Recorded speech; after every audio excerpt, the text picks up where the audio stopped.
성 어거스틴은요, 예수님을 믿기 전에 마니교에 취했던 사람이고 성적으로 상당히 도덕적으로 타락했던 그런 생활을 했던 사람이었습니다. 근데 그 어머니 모니카 여사가 있었는데 암브로시우스 교부에게 우리 아들이 어떻게 하나님의 뜻대로 복음을 받아들일 수 있겠습니까? 하고 물었어요. 그랬더니 참 신실하신 이 모니카에게 교부였던 암브로시우스, 참 훌륭한 목사님이셨죠. 훌륭한 목회를 하시는 이 목사님께서 하신 말씀이 자녀를 위해서 기도하시기 바랍니다. 그랬어요. 그래서 5년을 지나고 기도했는데도 아직 자녀가 바뀌지 않는 거예요.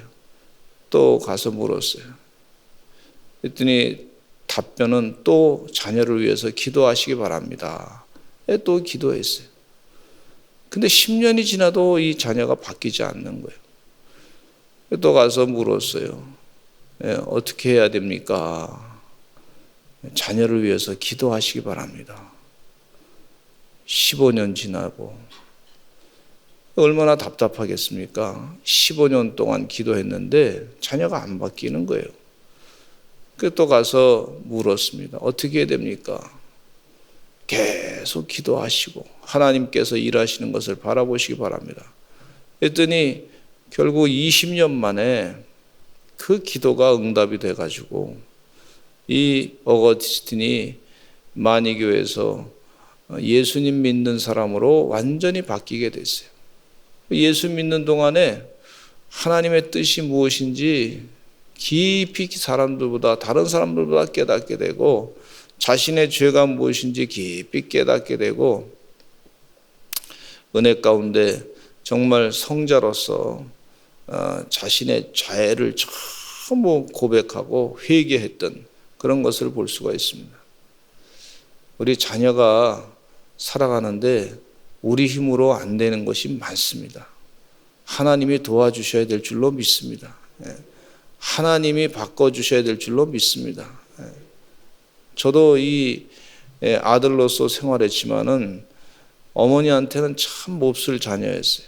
가만히 생각해 보니까 어머니는 잘 글씨를 잘 모르는 그런 읽지 못하는 그런 분이었단 말이죠. 제가 학교 가니까 하나님께서 그래도 지혜 주셔서 그런지 국문을 한 몇 개월 지나니까 한국 말을 전부 다 그냥 읽을 수가 있게 된 거예요.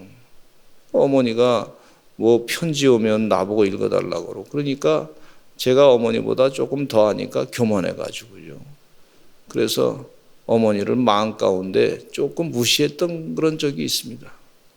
근데 어머니는요, 저에게 자꾸 읽어달라고 하는 이유 가운데는 본인이 글을 잘 몰라서 그런 경우도 있었지만은 가만히 지금 생각해 보니까 저에게 자꾸 읽으라는 거예요.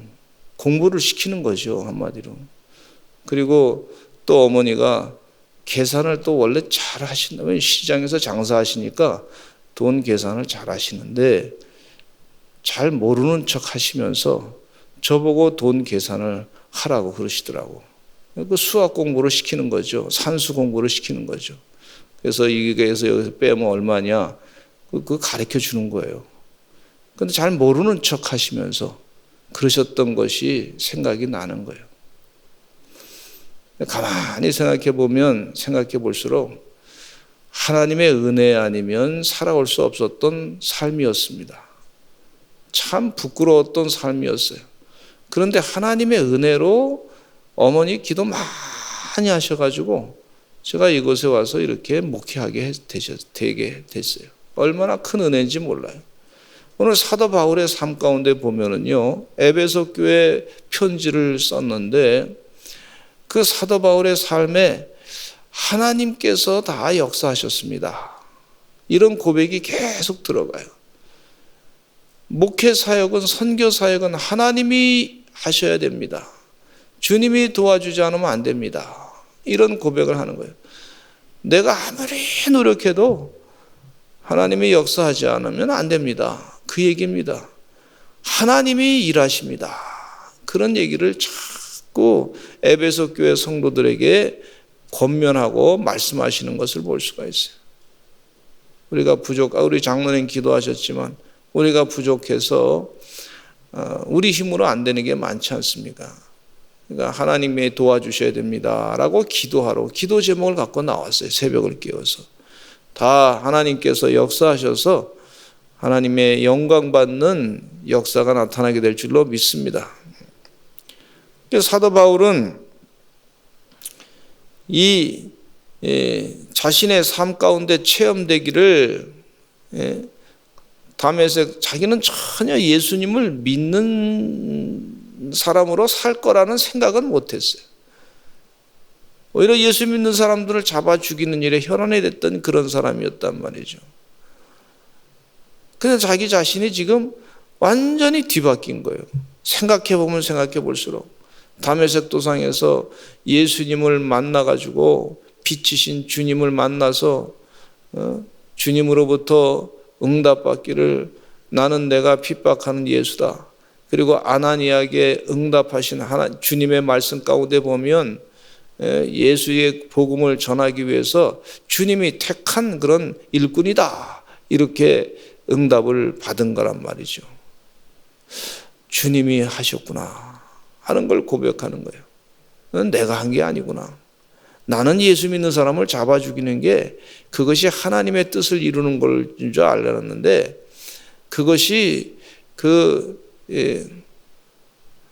율법을 이루는 줄 알았는데 나중에 보니까 예수님께서 자기를 쳐가지고 완전히 뒤바뀐 사람이 돼서 예수 믿는 사람으로 복음을 전하는 사람으로 세계 만방에 복음 전하는 사람으로 바뀌어진 것은 우리 하나님이 하신 것이다.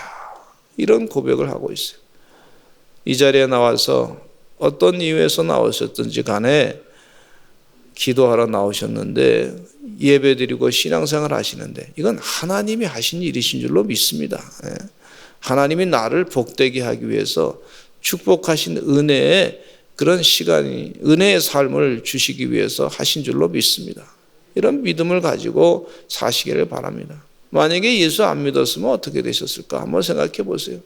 예수 안 믿고 세상에 나가서 살았으면 세상 드라마에 나오는 막장 드라마의 얘기에 여러분들이 주인공이 될 수도 있어요. 우리는 막장 드라마의 주인공이 돼서는 안 될 줄로 믿습니다. 하나님의 그 구원의 역사의 주인공에 되시는 역사가 있으시기를 간절히 축원합니다. 하나님의 구원의 역사의 주인공을 만들기 위해서 우리 주님께서 일하신 것을 기억하시는 여러분 되시기를 간절히 축원합니다. 이 사도 바울이 열심을 다해서 복음을 증거하는 동안에 복음을 증거하면 할수록 깨달아지는 것이 뭐냐면 이것은 하나님이 하셨구나. 나의 나된 것은 다 하나님의 은혜구나. 저가 살아오는데 보니까 우리 아내를 만난 것도 제 능력으로 된 게 아니에요. 하나님이 도와주신 거예요. 하나님이 일하신 거예요. 제가 어떻게 아내를 어렸을 때부터 만들어가지고 키워가지고 그래서 결혼 대상자로 이렇게 삼아가지고 다 만드는 게 아니죠. 하나님이 하신 거예요. 또 귀한 자녀들이 다 열심을 다해서 공부하게 하시고 하나님이 도와주셔서 한 거지. 어떻게 그게 내 힘으로 내가 대신 공부해 줄 수 있는 것도 아니고 내가 대신 가서 살아줄 수 있는 것도 아니고 하나님이 하신 거예요. 우리 서산제일교회에 오게 될 때도 서산제일교회에 여기 교회가 있다는 얘기를 듣고 소문을 들었는데 보니까 역사가 100년이 다 넘었단 말이죠. 그러면 100년 전에 제가 이곳에 와서 무슨 교회를 짓기 위해서 그때 수고한 게 있습니까? 아무것도 없어요. 다 하나님이 하신 거예요. 다 주님이 하신 줄로 믿습니다. 하나님이 지금 일하고 계세요. 우리 대한민국을 바라보면서도 교회가 하나님의 뜻 가운데 사명을 감당하고 일을 감당하고 애를 쓰니까 하나님의 뜻 가운데 대한민국이 자꾸 은혜 가운데 부흥하고 발전하는 것을 볼 수가 있어요. 또 교회가 다 한국 교회가 세계 만방에 복음 전하는 교회로 발전하게 되는 것을 볼 수가 있습니다. 이게 다 하나님이 하신 일인 줄로 믿습니다. 우리가 누가 조금 잘했다. 아니에요. 그거 다 하나님이 하신 줄로 믿습니다. 하나님께 영광 돌리시기를 간절히 축원합니다. 1절 말씀에 보니까 이러므로 그리스도 예수의 일로 너희 이방인을 위하여 갇힌 자 된 나 바울이 말하거니와 이렇게 말씀해 줘요. 갇힌 자 된 바울, 감옥에서 지금 복음을 전하고 있는데 편지를 써서 에베소 교회에 보낸 거죠. 이 그리스도 예수의 일 때문에 그랬다. 너희 이방인을 위하여 갇힌 자 된 바울이다. 예수님 때문에 갇히게 됐다. 그랬어요. 여러분, 이방인을 위하여 갇혔다고 하는데 이방인들에게 복음을 전하는 사도로서 그렇게 하나님께서 부르셨다. 그런 표현이 될 수가 있어요. 근데 왜 갇혔냐면 사도 바울이 왜 갇혔습니까? 사도 바울이 갇힌 것은요, 그냥 자기가 텐트 치는 장막일로 밥 먹고만 살면 갇힐 이유가 없습니다. 가말리엘에서 공부했던 사람, 아람어도 잘하는 사람, 또 히라보도 잘하는 사람, 히브리어도 잘 말하는 사람, 장사의 기술이 발전해가지고 뭐 자기 먹고 사는데 아무 지장이 없는 사람, 갇힐 이유가 없는 사람. 갇힌 이유는 뭐냐 하면 복음을 전하기 때문에 예수님이 부활하셨습니다. 예수님이 우리의 구세주이십니다. 예수님께서 우리가 육신의 장막을 벗고 죽음을 당하게 될 때 영생의 삶을 주시는 분이, 아니 살아있는 동안에도 예수 믿으면 영생을 주시는 분이십니다. 그거 전하다가 이제 감옥에 갇히게 됐다 하는 거예요.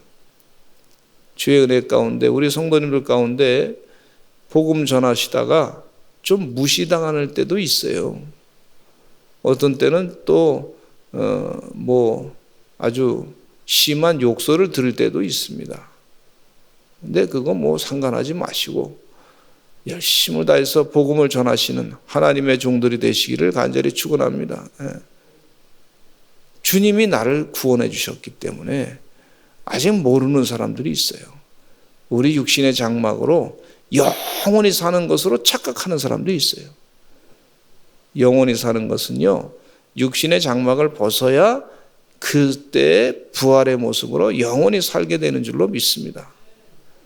이 비밀을 저들이 잘 몰라요. 성령이 역사하지 않기 때문에 그렇습니다. 아직 성령의 감화감동하면 그걸 깨닫게 되는 역사가 있단 말이죠. 포기하지 말고 자꾸 전하시는 하나님의 종들이 되시기를 간절히 축원합니다. 사도 바울이 복음을 전할 때 에베소 교회가 본인이 개척한 교회지만은 그 개척한 교회에 문제가 있었어요. 그건 영적으로 막 핍박을 당하고 초대교회가 어려움을 당하고 믿는 사람들이 자꾸 죽고 그러니까 주님이 오신다 그러는데 빨리 안 오시니까, 그러니까 마음이 흔들리고 신앙이 영적으로 흔들리는 것을 보면서, 그러면서도 하나님의 역사하심이 있다고 자꾸 전하고 있는 것을 볼 수가 있어요. 너희를 위하여 내게 주신 하나님의 그 은혜의 경륜을 너희가 들었을 터이라. 하나님의 은혜의 경륜, 복음의 비밀을 들었을 것이다.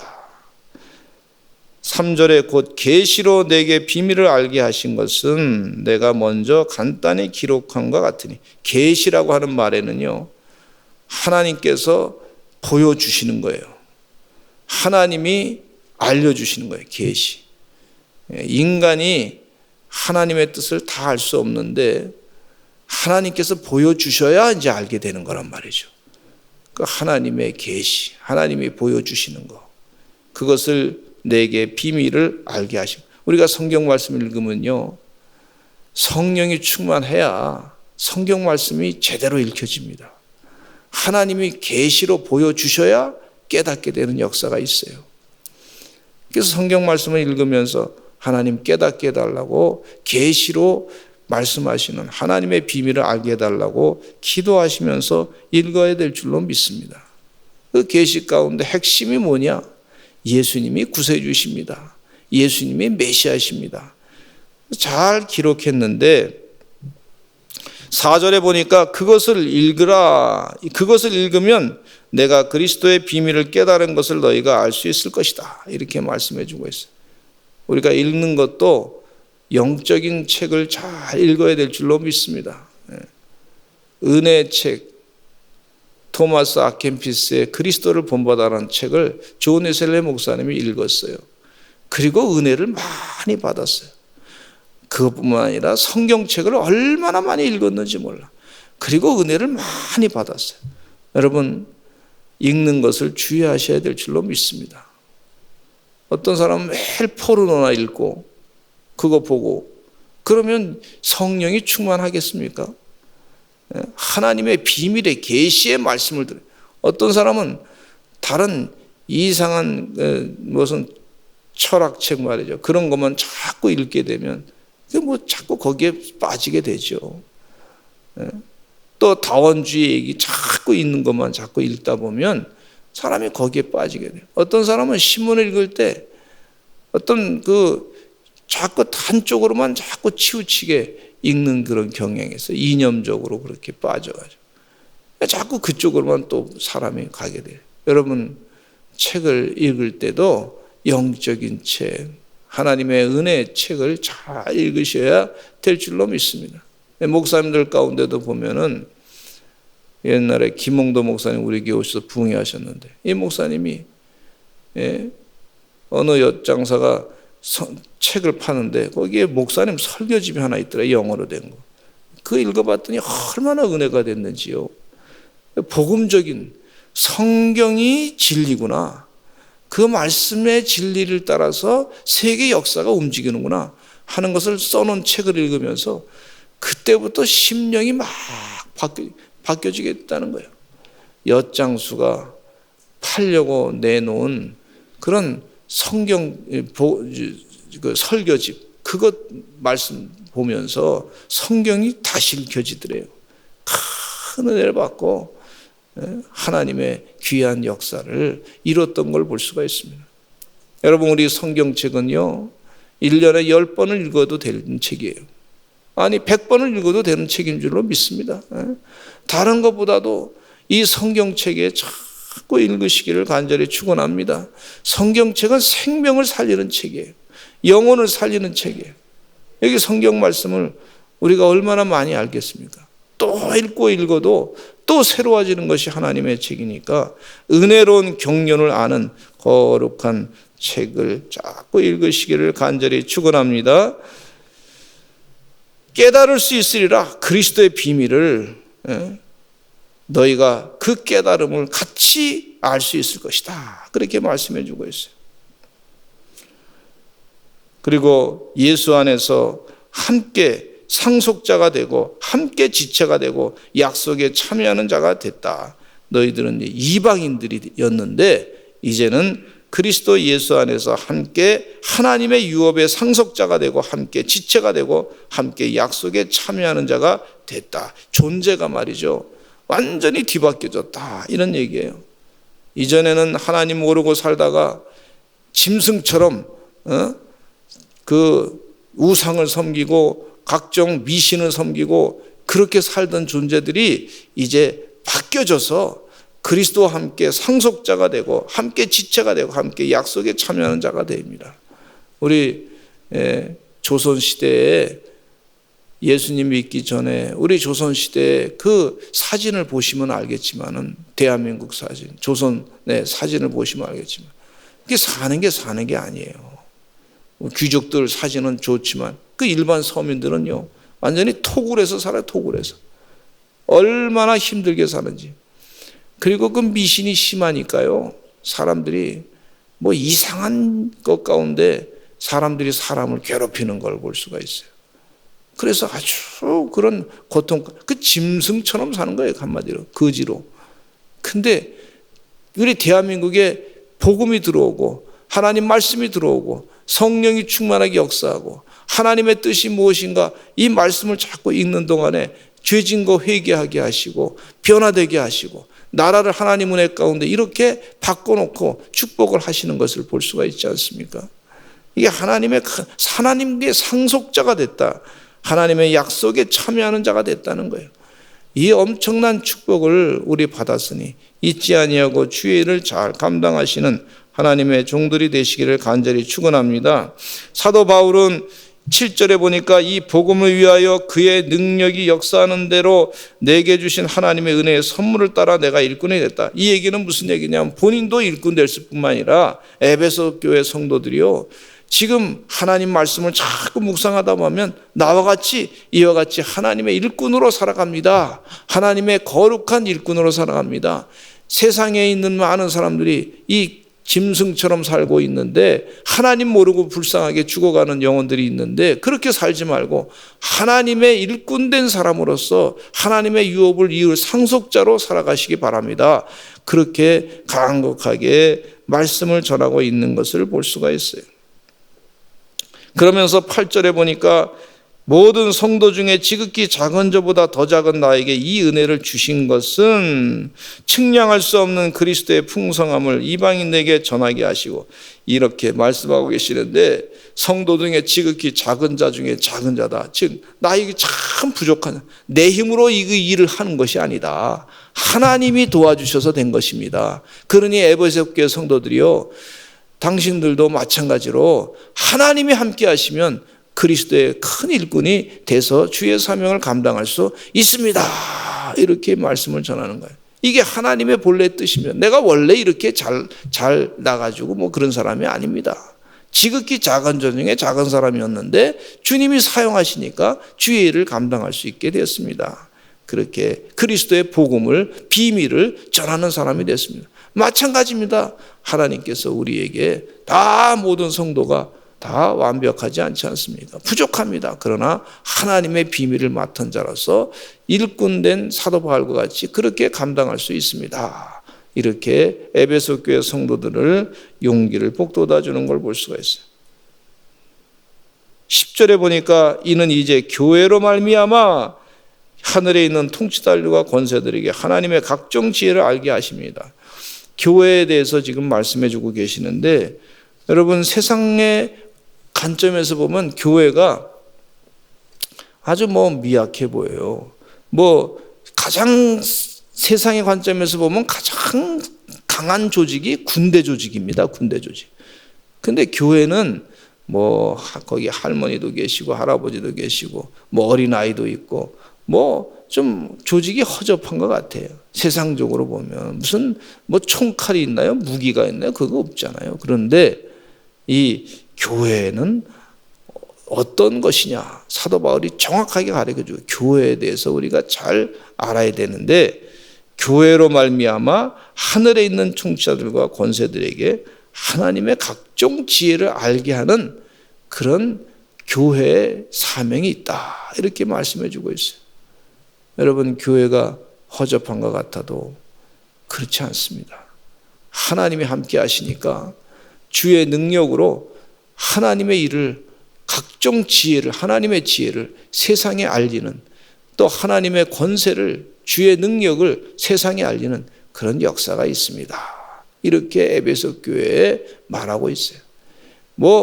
하나님께서 두 조직을 주었는데 인류에게 축복하시기 위해서 하나는 가정과 교회의 조직을 주셨단 말이에요. 이 두 조직을 통해서 하나님의 복이 내려가고 흘러가는 것을 볼 수가 있는데, 교회를 통해서 에베소 교회가 그때 당시에 다른 조직과 비하면 세상의 군정처럼, 세상의 무슨 나라의 정치 조직처럼 그거에 비하면 형편없죠. 아주 조그만 무리들이죠. 그런데 그 교회가 하나님의 지혜를 드러냅니다. 아주 중요한 일을 합니다. 이렇게 말씀해 주고 있어요. 작은 교회라 할지라도 하나님의 비밀을 알리는 그런 역사가 있습니다. 그렇게 말씀해 주고 있어요. 주의 은혜 가운데 이 영적인 비밀을 아시고 주의 일을 잘 감당하시는 은혜의 종들이 되셔야 될 줄로 믿습니다. 우리 다 같이 통성으로 기도하겠습니다. 간절히 기도하실 때 각자 개인을 위해서 기도하시고 가정을 위해서 기도하시고 교회를 위해서 기도하시고 나라와 민족을 위해서 기도하시고 변화영 성도님 어제 수술하시고 은혜 가운데 또 회복 중인데 잘 됐다고 하는 얘기를 들었는데 하나님 치료하여 주시옵소서. 우리 김오래 권사님도 치료하여 주시옵소서. 투병 중에 계신 분들 다 은혜 가운데 거뜬히 일어나게 하여 주시옵소서. 우리 다 같이 주여 삼창하시고 통성으로 기도하시겠습니다. 주여 주여